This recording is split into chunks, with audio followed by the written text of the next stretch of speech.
surga. Kalau pada saat ini kembali kami boleh bersekutu bersama-sama, kami datang memuji Tuhan, memuliakan dan membesarkan akan nama Engkau Yesus. Tuhan, Engkau hadir di tengah kami, persekutuan kami. Engkau hadir di tengah-tengah jemaat Tuhan. Biar lawatan Tuhan menjadi bagian setiap kami seluruh umat Tuhan. Dan saat ini kami boleh menikmati Tuhan dalam persekutuan. Roh Kudus mengurapi kami, Roh Kudus bekerja dalam setiap kami semua. Terima kasih Tuhan, sucikan dan kuduskan dan layakkan kami semua. Dan saat ini hamba-Mu akan menyampaikan berita firman Tuhan. Urapi hamba-Mu, urapi kami semua, urapi seluruh jemaat Tuhan, baik kami yang ada di sini maupun jemaat Tuhan yang ada di rumah, dengan pengurapan kuasa Roh Kudus-Mu. Kami siap dengar firman-Mu Tuhan, dalam nama Tuhan Yesus Kristus. Haleluya, amin. Puji Tuhan. Shalom. Salam sejahtera dalam kasih Tuhan Yesus Kristus. Kembali kita bertemu dalam persekutuan, dalam kebaktian bersama-sama, baik kita yang ada di ruangan ini maupun jemaat Tuhan yang ada di rumah. Puji Tuhan, Tuhan Yesus memberkati kita sekalian, Bapak Ibu semua yang ada. Mari sama-sama kita akan membaca renungan firman Tuhan dalam kitab Yohanes pasalnya yang ke-14, ayatnya yang ke-15 sampai ayatnya yang ke-31. Tapi saya hanya akan mengambil bagian di ayat 16 dan ayatnya yang ke-18.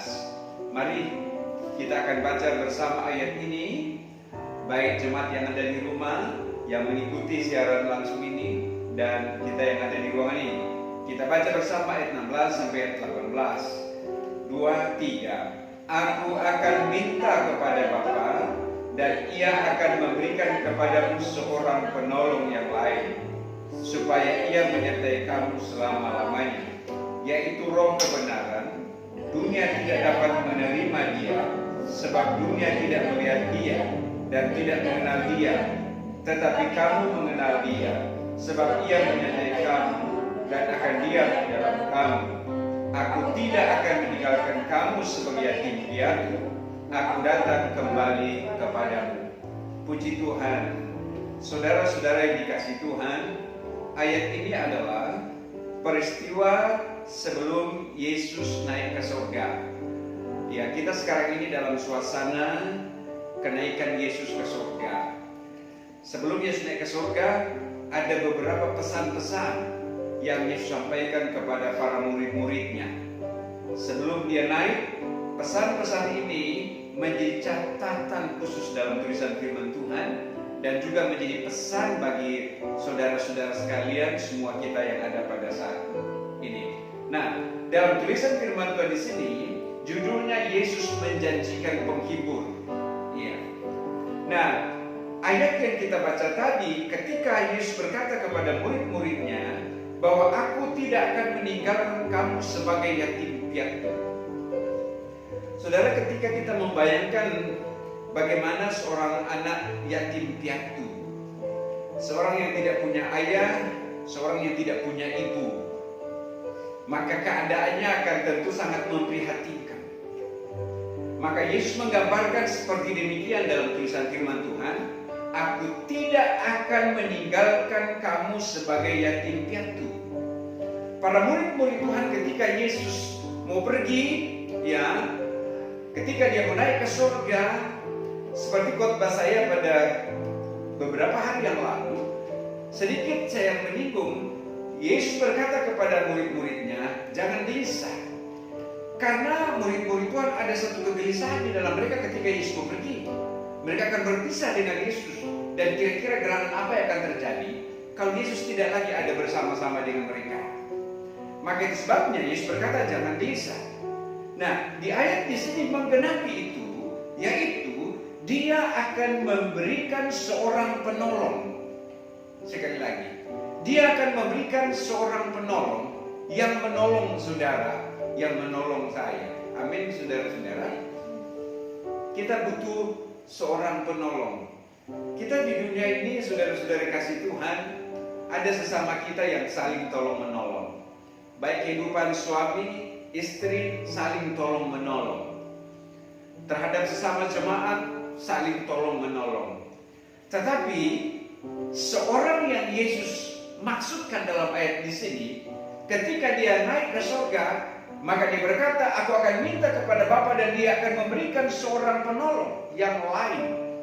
Ini menunjukkan pribadi yang akan menolong saudara dan saya, yang melebihi dari pribadi seorang manusia biasa. Sekali lagi, yang melebihi dari manusia biasa. Artinya adalah, kalau orang di sekitar kita terbatas untuk menolong, tetapi seorang penolong yang dimaksud dalam ayat di sini melebihi dari manusia biasa. Nah, itulah yang Yesus katakan kepada murid-murid, bahwa dia akan mengirimkan seorang penolong, dan seorang penolong itulah yang ditulis di dalam firman Tuhan, Roh Kudus. Sekali lagi, seorang penolong itulah yang disebutkan oleh Yesus adalah Roh Kudus. Tidak kelihatan tetapi dia ada. Tidak kelihatan dengan mata jasmani tetapi dia bekerja. Maka itu sebabnya sering saya katakan kepada seluruh jemaat bahwa begitu penting kehidupan kita untuk senantiasa terus kita memiliki Roh Kudus di dalam kita. Karena kita butuh seorang penolong yang lain. Seorang penolong yang lain yaitu penolong yang melebihi dari manusia biasa. Nah, saya kembali dalam ayat tulisan firman Tuhan di sini. Saudara-saudara kasih Tuhan, penolong itu yang menyertai kamu selama-lamanya. Maka itu sebabnya dalam tema panduan yang saya bagi kepada seluruh jemaat Tuhan, ya, untuk kita terus mau berjalan dalam rohnya. Karena ketika dia berikan Roh Kudus itu kepada kita, maka Roh Kudus itu menyertai kamu, menyertai saya. Maka kita akan berjalan bersama dengan Roh Kudus. Dan Roh Kudus ini adalah roh keilahian yang dari dia, yang dia berikan kepada kita, yang akan kita katakan menyertai saudara dan saya. Yang disebutkan dalam bahasa Yunani disebut parakletos, yang diartikan penolong. Iya. Roh Kudus dalam bahasa Yunani disebut parakletos, yang diartikan penolong, yang berjalan bersama-sama dengan kita, yang diumpamakan seperti seseorang yang ada mendampingi kita, saudara-saudara. Itulah yang disebut dengan parakletos, yang diumpamakan seperti seorang yang ada bersama dengan kita, dan fungsi orang itu untuk menolong saya, untuk menolong saudara-saudara. Saudara, kita berjalan di dunia ini, dalam perjalanan kemana kita pergi, saudara-saudara, kita bersyukur karena ada penolong kita, yaitu Roh Kudus. Engkau ada dimanapun dalam segala tugas pekerjaan dan semua aktivitasmu. Engkau ada di luar negeri sekalipun, saya mengatakan bahwa Roh Kudus itu tidak dibatasi oleh ruang, waktu, dan tempo sekalipun. Dia ada di sana karena dia Roh yang penuh dengan kuasa. Nah, saya mencatat di sini untuk memahami Roh Kudus itu di dalam kehidupan orang percaya. Saya sampaikan khotbah ini karena masih dalam konteks peristiwa kenaikan Yesus ke surga.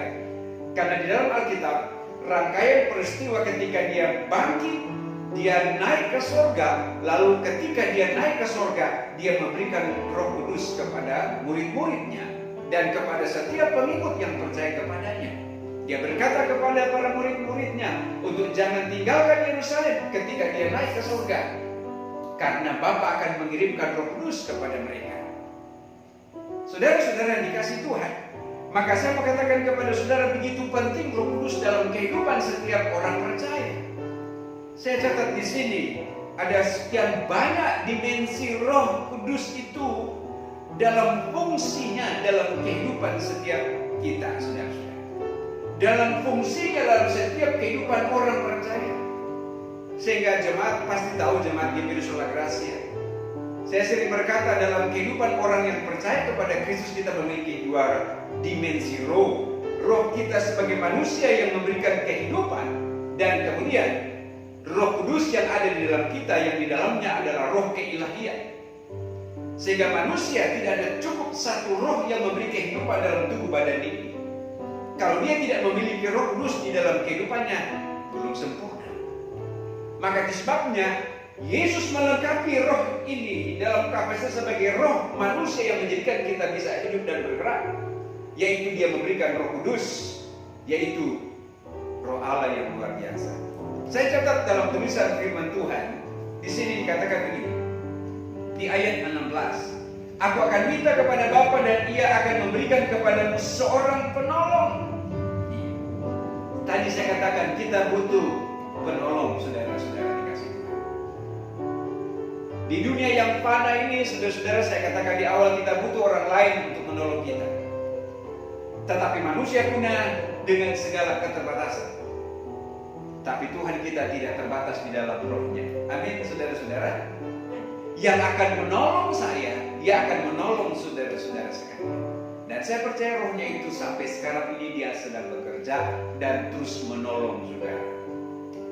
Dia terus menolong bapak-bapak, ibu-ibu, saudara yang ada di rumah dan kita semua.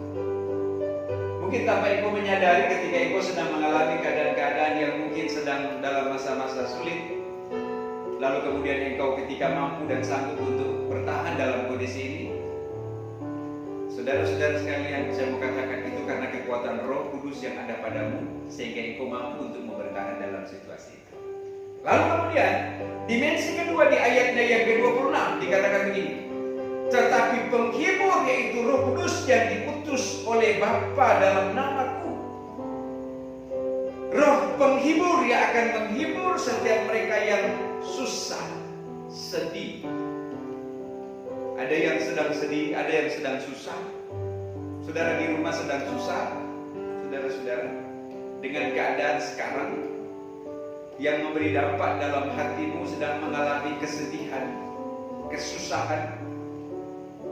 Orang di sekitarmu tidak sanggup memberi penghiburan yang sesungguhnya di dalam engkau. Tetapi Roh Kudus adalah penghibur yang sejati. Roh yang Tuhan berikan kepada kita. Sehingga itulah disebutkan roh penghibur yang menghibur saudara dan saya. Puji Tuhan. Lalu kemudian Roh Kudus yang disebut Parakletos, yang dikaitkan dengan roh pembela. Maka saya mau katakan, ini dimensi Roh Kudus dalam kehidupan setiap orang percaya yang memiliki fungsi di dalam kehidupan kita. Dia hadir dalam kehidupan ini untuk membela kita. Di mimbar ini Jemaat Sola Gracia sudah sering saya sampaikan lewat khotbah, lewat perumpamaan, lewat kesaksian-kesaksian. Bagaimana ketika engkau ditolong oleh Tuhan, bagaimana engkau ketika dibela oleh Tuhan, itu adalah pekerjaan roh yang Tuhan berikan kepada engkau. Engkau sedang mengalami masa-masa kesusahan, ya, engkau sedang mengalami pergumulan di dalam hidupmu, nggak ada yang mau perhatikan, nggak ada yang mau bela, saudara-saudara. Tetapi kemudian engkau mampu dan sanggup menghadapi hal itu, katakanlah sesuatu di luar kemampuan engkau. Saya mengatakan Roh Kudus pembela yang membela engkau. Roh Kudus sebagai pembela di sini yang digambarkan, disumpamakan seperti seorang advokat yang membela kliennya dari hukuman, dari dakwaan. Maka itu sebabnya hadirlah advokat ini sang pengacara untuk membela kliennya dari hukuman. Kekristenan kita juga pun, saudara-saudara dikasih Tuhan, Roh Kudus diberikan kepada kita sebagai roh pembela yang akan membela saudara-saudara. Gambaran dalam firman Tuhan yang digambarkan dalam kitab Roma 8 ayat 34. Saudara buka Roma 8 ayat 34. Dikatakan begini, Kristus Yesus yang telah mati, bahkan lebih lagi yang telah bangkit, yang juga duduk di sebelah kanan Allah, yang malah menjadi pembela bagi kita. Saudara, ketika Kristus masih ada di dalam dunia 2000 tahun yang lalu bersama dengan para murid-murid Tuhan, banyak orang yang ketika itu percaya kepadanya dan mengalami kuasa pembelaan ini. Saya kasih contoh salah satunya.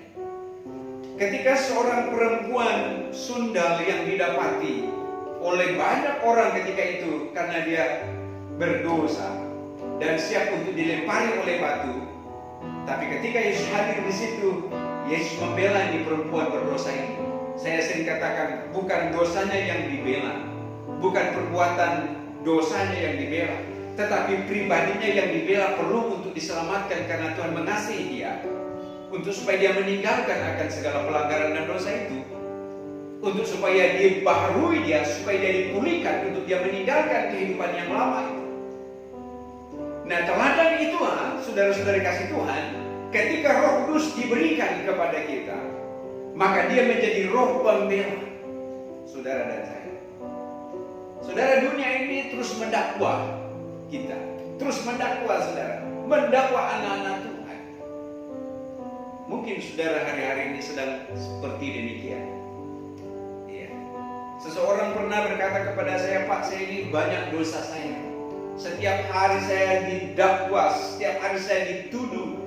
Artinya adalah setiap hari saya didakwa, saya ini orang berdosa yang gak layak untuk masuk surga. Tapi saya mau katakan, Roh Kudus siap membela ketika kita mau hidup benar di hadapan Tuhan. Saudara-saudara, Dia membela kita dari semua dakwaan-dakwaan itu untuk kita supaya mengerti akan setiap apa yang menjadi kehendak Tuhan dalam atas saudara dan saya. Itulah yang dikatakan sebagai roh pembela. Lalu kemudian selanjutnya dalam tulisan firman Tuhan, roh yang memimpin kepada kebenaran. Yohanes pasal 16 ayat 13. Mari saudara kita baca Yohanes 16 ayatnya yang ke-13.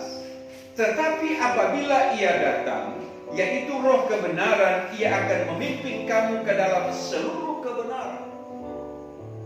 Roh Kudus inilah yang memimpin pada kebenaran. Maka saya mau katakan begini, saudara.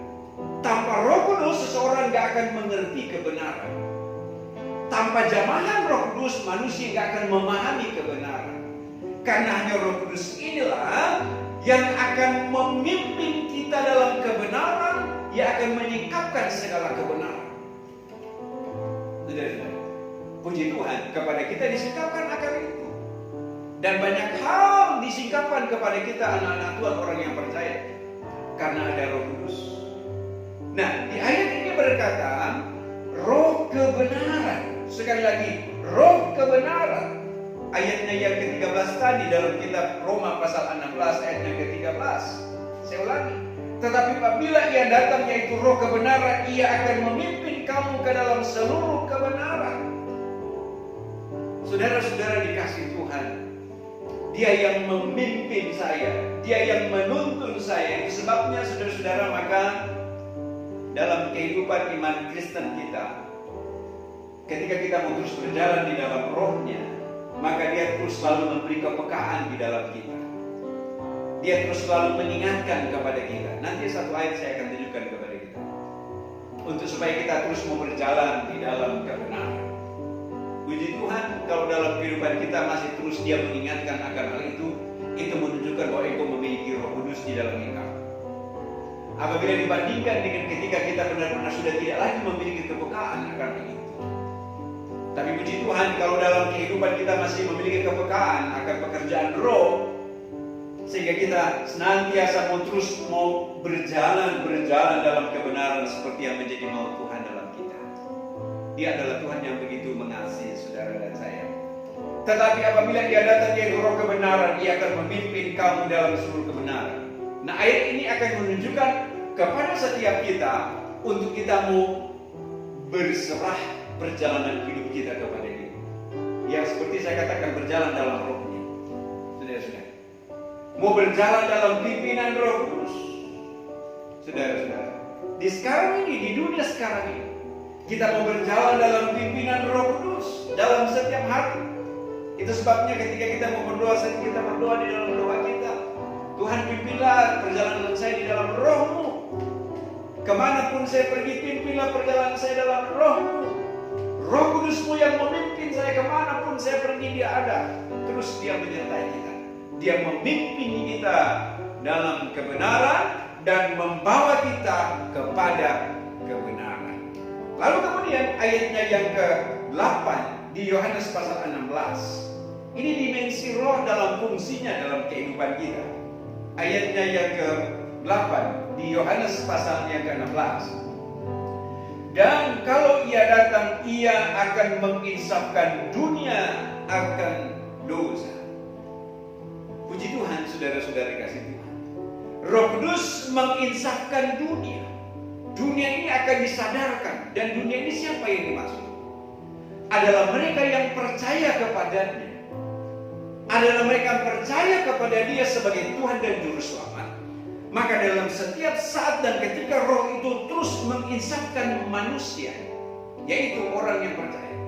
Ayat ini berkata, dan kalau ia datang, ia akan menginsafkan dunia akan dosa, kebenaran, dan penghakiman. Jemaat yang dikasihi Tuhan, puji Tuhan. Dia memberikan sebuah kesadaran. Kesadaran di dalam diri. Kesadaran dalam kehidupan ini. Untuk supaya kita mengerti akan kebenaran yang sesungguhnya. Puji Tuhan, saudara-saudara dikasih Tuhan. Sekarang Roh Tuhan sedang bekerja di mana-mana. Roh Kudus sedang bekerja di mana-mana. Saya sering sentil dalam khotbah saya. Ada banyak orang sekarang sudah mulai disadarkan ketika Roh Kudus mulai bekerja. Sebab hanya Roh Kudus ini yang sanggup untuk mau bekerja sampai menyentuh ke dalam hati. Sampai ke dalam hati yang paling dalam sekalipun, yang tersembunyi sekalipun. Karena Roh Kudus ini akan menyelidiki sampai ke dalam hati setiap kita. Dan dia akan masuk sampai ke dalamnya. Dan itulah sebabnya firman berkata, roh ini yang akan menginsafkan manusia dari dosa. Dia menginsafkan saya, dia menginsafkan saudara, dia memberi kesadaran kepada saya, dia memberi kesadaran kepada saudara dan kepada kita semua, saudara-saudara yang kasih Tuhan. Untuk supaya kita berkenan di hadapan Tuhan. Puji Tuhan. Luar biasa pekerjaan Roh Kudus. Saudara, kalau seandainya Roh Kudus tidak diberikan, ketika peristiwa 2000 tahun yang lalu ketika dia naik ke surga, maka saya mengatakan manusia tidak akan pernah menyadari akan kesadaran. Manusia tidak akan pernah menyadari dari dosa. Dan tidak akan ada kesadaran dalam hidup manusia. Tetapi Roh Kudus dia berikan kepada kita di hati kita. Itu sebabnya saya mengatakan kita terus membuka hati kita untuk supaya Roh Kudus bekerja dan melawat kita. Lalu kemudian yang terakhir, Roma 8 ayatnya yang ke Roma pasalnya yang ke ayat 14. Di Roma 16 ayatnya yang ke-14. Saya baca. Dikatakan begini. Masih lanjut di ayat sini.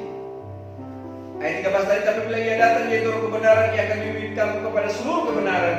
Lalu kemudian 14, ia akan memuliakan aku. Ulangi, ia akan memuliakan aku sebab ia memberitakan kepadamu apa yang diterimanya daripadaku. Dan ayatnya yang ke-15, segala sesuatu yang Bapa punya adalah aku punya. Sebab itu aku berkata, ia akan memberitakan kepadamu apa yang diterimanya daripadaku. Ayat ini bicara tentang kehidupan setiap kita di dalam Roh Kudus. Maka apa yang dia punya, maka itu dia berikan kepada kita. Itu yang digambarkan dalam tulisan firman Tuhan. Ketika kita mau hidup di dalam Roh Kudus, berjalan di dalam Dia, maka kita akan disebut sebagai anak-anak Allah. Nah, anak-anak Allah adalah pewaris-pewaris dari janji Tuhan. Siapa itu? Yaitu saudara dan saya. Nah, jemaat yang dikasih Tuhan, saya kembali kepada ayat pokok tadi dalam kitab Yohanes pasalnya.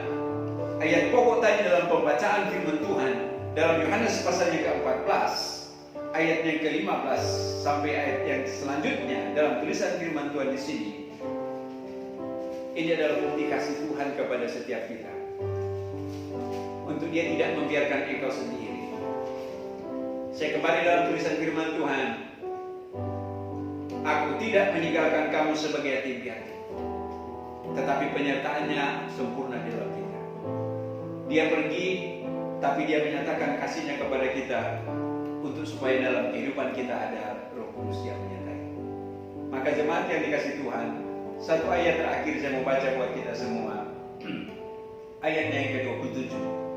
Mari kita yang ada di sini dan jemaat yang di rumah, kita baca sama-sama ayat 27. Yohanes pasalnya yang ke-14 ayat 27, 23. Damai sejahtera ku tinggalkan bagimu, damai sejahtera ku berikan kepadamu, dan apa yang kuberikan tidak seperti yang diberikan oleh dunia kepadamu. Janganlah gelisah dan gentar hatimu. Ketika ada Roh Kudus bekerja dalam kita, maka kita akan tinggal dalam damai sejahtera. Amin. Alasannya karena tadi sudah saya uraikan. Dia yang memberi penghiburan kepada kita, dia yang menolong saudara dan saya, dan dia yang membela kita. Maka kita akan tinggal dalam damai sejahtera. Puji Tuhan. Dunia tidak memberikan damai sejahtera yang sesungguhnya, tetapi Roh Kudus memberikan damai sejahtera, yaitu roh yang dari Tuhan sendiri, yang dia berikan kepada saudara. Sehingga hidup ini walaupun di tengah-tengah keadaan sekarang yang sulit, tetapi kita tetap memiliki damai sejahtera. Amin. Jemaat yang ada di rumah, keadaan sekarang mulai terjadi, situasi keadaan sekarang tidak menentu, tetapi Tuhan memberi engkau damai sejahtera dalam hatimu, untuk supaya engkau bisa menikmati akan kasih Tuhan dalam engkau. Puji Tuhan. Tuhan Yesus memberkati saudara-saudara kita semua. Kiranya Roh Kudus memberitakan firman-Nya dalam kita. Kita akan nyanyikan satu pujian. Roh Kudus kau hadir di sini dan saya mau berdoa.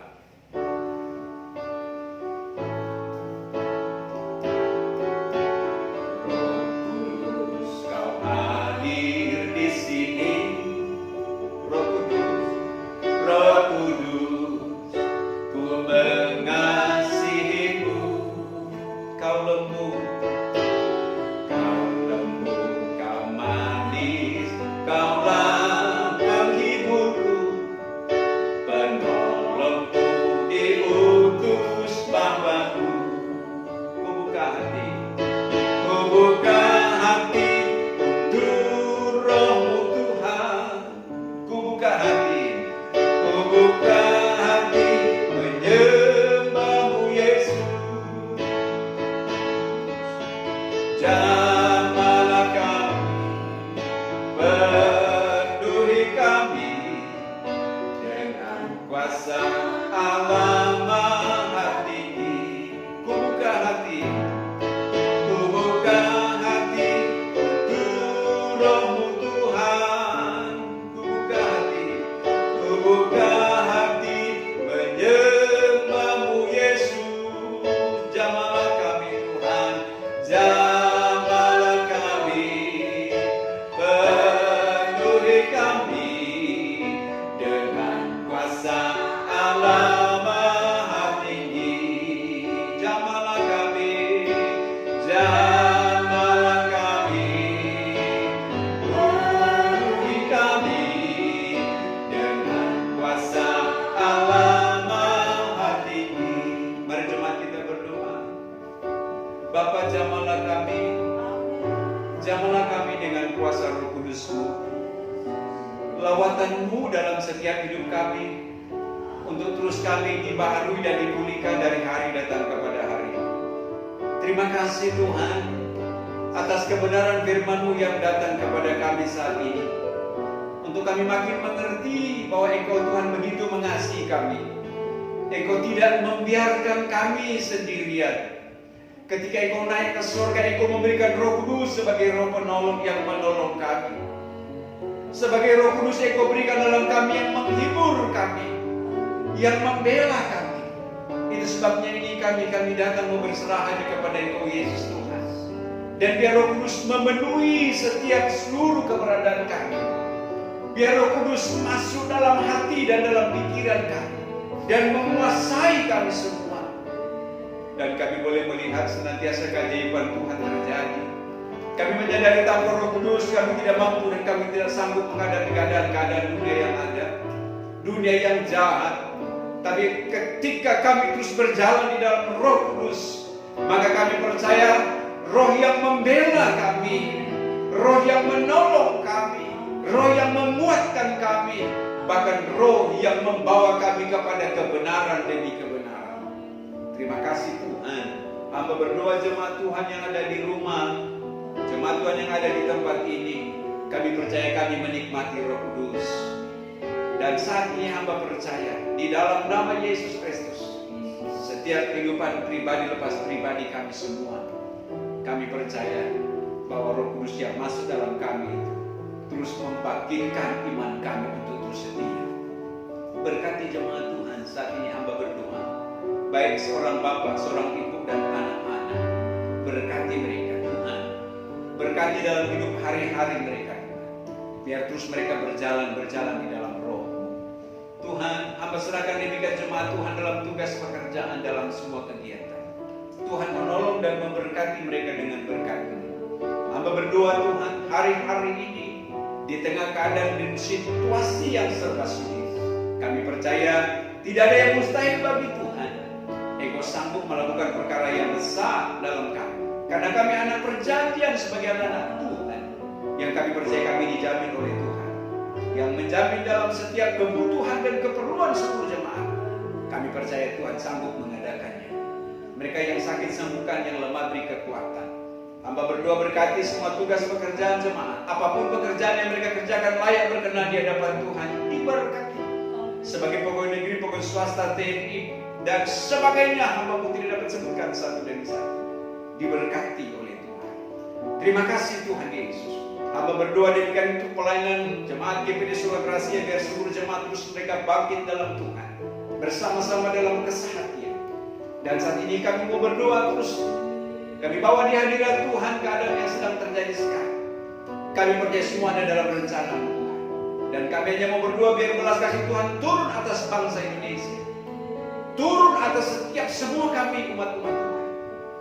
Di tengah situasi pandemi yang ada, hanya Engkau yang sanggup untuk menghentikannya. Dan kami hanya mau berdoa di dalam nama Tuhan Yesus Kristus. Biar jadilah seturut dengan kehendak yang dari Tuhan, yang mengajarkan kami untuk tetap setia dan berharap mengandalkan Tuhan.